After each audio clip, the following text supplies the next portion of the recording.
अन्यगासेउ साथीहरु नमस्कार सबैजनालाई। आज मैले विश्वभाषा क्याम्पसमा पढाइने बुकको फर्स्ट सेमिस्टर बुकको केही ओडहरु लिएर आएको छु। तपाईलाई पनि सहज हुनेछ। कृपया लाइक कमेन्ट गरिदिनु होला।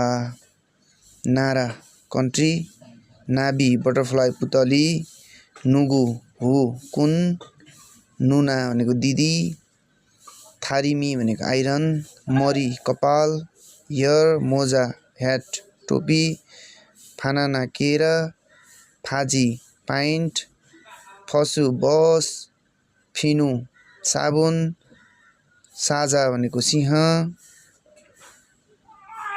सोरी आवाज, आबजी बुबा, अदी कहाँ, अमनी आमा, छिदो म्याप नक्सा, हामा हिप्पोपोटामस, जलगैंडा, हरी भनेको लोअर ब्याक व्हिस्ट कम्मर, होसु ताल। खम्सामनिदा।